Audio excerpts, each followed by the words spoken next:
సముద్ర ఉత్పత్తుల అభివృద్ధిలో మనమే ముందున్నామని సర్వేపల్లి ఎమ్మెల్యే సోమిరెడ్డి చంద్రమోహన్ రెడ్డి అన్నారు. విక్రమసింహపూర్లో జరిగిన సముద్ర అధ్యయనాలపై వివిధ పరిశోధనలపై జరిగిన సదస్సులో ఆయన హాజరయ్యారు. ఈ సందర్భంగా ఆయన మాట్లాడుతూ సముద్ర ఎగుమతి దిగుమతుల్లో మనం ముందున్నామని, రాష్ట్ర ప్రభుత్వం మరింత ముందుకు పోతుందని, ప్రధానమంత్రి సముద్రానికి అనుబంధంగా సాగరమాల ప్రాజెక్టు తీసుకువచ్చారని, రోడ్ల నిర్మాణం జరుగుతుందని, ఈ ప్రాంతం ఎంతో అభివృద్ధి చెందే అవకాశం ఉందని, దీనికి అవసరమైన చర్యలు తీసుకోవాలని, అవసరమైన చదువులు అవసరమని ఆయన పేర్కొన్నారు. ఈ కార్యక్రమంలో విక్రమసింహపురి యూనివర్సిటీ అధికారులు తదితరులు హాజరయ్యారు.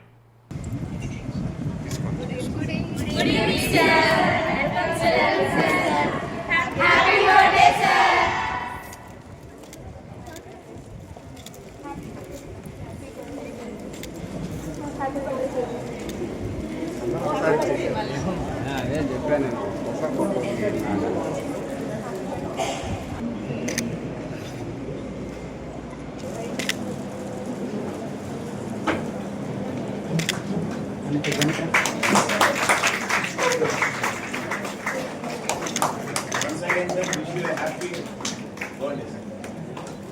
Wish many, celebrate many happy.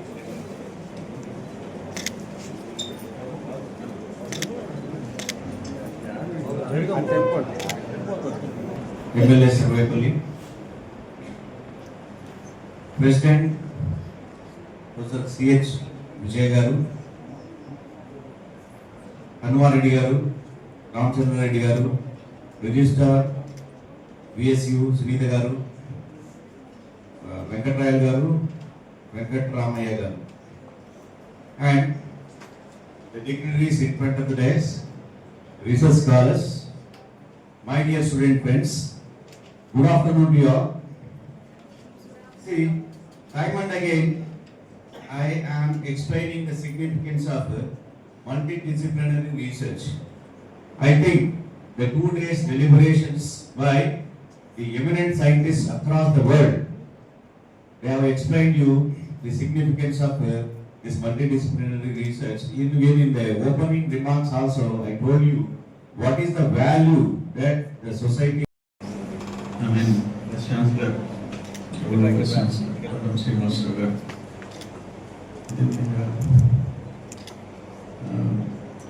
I mean, Registrar Sunita Garu, Registrar Garu, Venkatramaya Garu, Anvareddy Garu, Vijay Garu, Sarojini Garu. ఇక్కడ వచ్చేసిన ఇతర రాష్ట్రాల నుంచి కూడా స్టూడెంట్స్ వచ్చున్నారు. నేను అంత బాగా ఇంగ్లీష్ మాట్లాడాను కాబట్టి తెలుగులోనే మాట్లాడతా, మా మాతృభాష. మీరు వాళ్ళకి చెప్పండి, బయట స్టేట్ వాళ్ళకి అర్థమైతే చెప్పండి. ఓకే, ఎనివే ఈరోజు సముద్ర కాలుష్యం కారణాలు, ప్రభావాలు మరియు పరిష్కారం. నేనేమంటానంటే, మనం చూస్తున్నాం ఈ కాలుష్యం వల్ల ఎన్ని నష్టాలు జరుగుతున్నాయో, ఎంత సఫర్ అవుతున్నారో మనం చూస్తున్నాం. మనకేంటంటే అరౌండ్ 974 కిలోమీటర్స్ సముద్ర తీరం ఉంది ఆంధ్రప్రదేశ్ ఒకదా. అందుకే ఈరోజు ఆక్వా ఎక్స్పోర్ట్స్లో నెంబర్ 1, ఆల్మోస్ట్ 23.6% ఏదో ముక్కని కూడా రోడ్డు మీద వేయం. ఇంట్లో కూడా మనకి 2 నీళ్ళకి ఇబ్బంది, ఎందుకంటే కోరు కాలువ పక్కనే గ్రౌండ్ వాటర్ సఫిషియెంట్ ఉంటాయి. అయినా పిల్లలు కానీ నా వైఫ్ కానీ ఎవరైనా వాటర్ వేస్ట్ చేస్తారు, ఒప్పుకోండి, కంట్రోల్ చేసి వాడాల్సింది. ఎందుకంటే మనం నీళ్ళు ఆయన వేస్ట్ చేస్తే ఆ నీటి కొడుతుండే వాళ్ళు ఆ బిందువు తీసుకొని కిలోమీటర్లు వాళ్ళు ఆ నీటి కోసం ఆల్రెడీ కర్నూలు మనకి స్టార్ట్ అయింది. తాగునీటి కొరత మన బాధను చూస్తే వదనాశీతం. అట్లా ఒక దగ్గర భారీ వర్షాలు, ఇంకో దగ్గర కరువు కాక, వీటన్నిటిని మనం చూస్తున్నాం. సో ఏదేమైనా మన రోల్ ప్లాస్టిక్ వాడుతూ ఉంటారు. సింగిల్ టైం తుఫాన్లు, సైక్లోన్లు, ఇవన్నీ వాటి వల్ల జరిగే నష్టాలు. ప్రాణ నష్టాలు మనం చూసాం, సైక్లోన్స్ అవి కూడా ఎదుర్కోవాలి. ఒక పక్కన అడ్వాంటేజ్ ఉన్నాయి, ఇంకో పక్కన డిసడ్వాంటేజ్. సముద్ర తీరం అంతా కోస్తా అంతా ఈ భారీ అలలతో కోస్తా తీరం కట్ అయిపోతా వస్తుంది.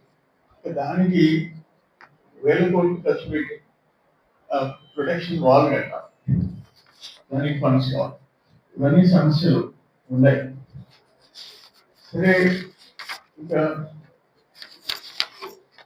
ఈరోజు ఈ బ్లూ ఎకానమీలో 4%, జీడిపిలో 4% ఈ సముద్ర సంబంధిత ఆర్థిక వ్యవస్థలో మనకి ఆ ప్రాఫిట్స్ ఉన్నాయి.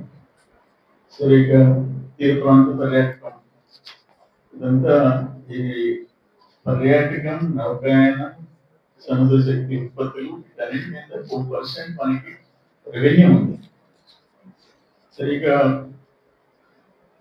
సెంట్రల్ గవర్నమెంట్ కూడా PMMSY, ప్రధానమంత్రి మత్స్య సంపద యోజన, వీటికి కూడా ఫండింగ్ చేస్తూ వాటిని ఎంకరేజ్ చేస్తూ పోతున్నారు.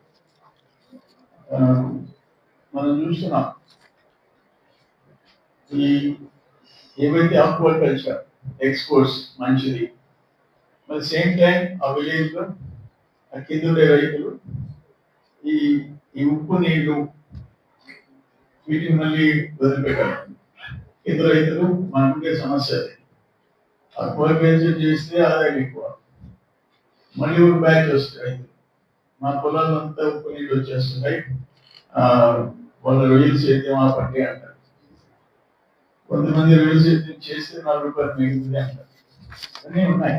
ఇంకోటి ఏంటంటే ఈరోజు ప్రకృతి వ్యవసాయంలో కూడా మనం రసాయనాలు, కెమికల్స్ ఎక్కువ వాటి వల్ల కూడా కాలుష్యం. నేను అగ్రికల్చర్ మినిస్టర్గా 17 to 19 ఉన్నాయి.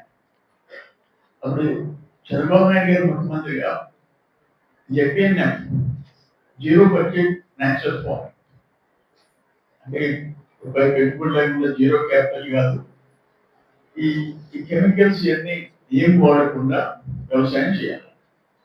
అది ఇప్పుడు ఆల్ ఓవర్ ఇండియా ఆంధ్రప్రదేశ్ చూసి దీన్ని మోడల్గా తీసుకొని JPNM ఇంప్రూవ్ చేస్తున్నారు. కేంద్ర ప్రభుత్వం కూడా మన ఏపీని అప్రిషియేట్ చేసి మోడల్గా తీసుకుంది. బ్లూ రెవల్యూషన్ మీద innovations in marine systems BRIMS 2025 2-day seminar ఇక్కడ జరిగింది. ఇప్పుడు వ్యాలిడిక్టరీ ఫంక్షన్లో నేను అటెండ్ అయ్యే అవకాశం వచ్చింది. ఈ సముద్ర తీర ప్రాంతాలని ఉండే దాన్ని ఏ విధంగా మనం డెవలప్ చేసుకోవాలా. ఇప్పుడు మన కంట్రీలో, భారతదేశంలో ఈ బ్లూ ఎకానమీ 4% భాగస్వామ్యం ఉంది, మనకి 4% భాగస్వామ్యం ఉంది. దీంట్లో మత్స్య పరిశ్రమలు, తీర ప్రాంత పర్యాటకం, నౌకాయానం మరియు సముద్ర శక్తి ఉత్పత్తులు, ఇవన్నీ కూడా మనం యూటిలైజ్ చేసుకుంటున్నాం. మనకేంటంటే 970 చిల్లర కిలోమీటర్లు ఆంధ్రప్రదేశ్కి సముద్ర తీరం ఉంది. అదేవిధంగా నంబర్ ఆఫ్ పోర్ట్స్ ఉన్నాయి, ఓడరేవులు ఉన్నాయి. వాటిని బేస్ చేసుకొని మనకి పరిశ్రమలు ఉన్నాయి. ఇప్పుడు ఆక్వా ఎక్స్పోర్ట్స్లో కూడా మనకి మత్స్య సంపదలో నంబర్ 1 మన స్టేట్. దాదాపు 33.66% మనకి ఆదాయం ఉంది ఆక్వా ఎక్స్పోర్ట్స్. దేశంలో మనం ఆంధ్రప్రదేశ్ ఫస్ట్ ప్లేస్లో మనం నిలిచాం. అట్లే మనకి నెల్లూరులో కూడా ఫిషరీస్ కాలేజీ ఈ స్టేట్కి సంబంధించింది ఒకటే ఒక కాలేజ్ ముత్తుకూరులో. సో మనం ఈ ప్రాంతం కొన్ని సమస్యలు మనకు ఉన్నాయి. సముద్ర అలలకి ఎరోషన్, కోతలు ఉన్నాయి. వాటన్నిటికీ ప్రొటెక్షన్ వాల్స్ కట్టుకోవాలి. ఈరోజు కేంద్ర ప్రభుత్వం ముందుకు వచ్చింది, సాగరమాల రోడ్ వేస్తుంది, 6 lane రోడ్ వేస్తుంది. ఓడరేవులు, కొత్త ఓడరేవులు, రామాయపట్నంలో ఓడరేవు వస్తుంది మనకి.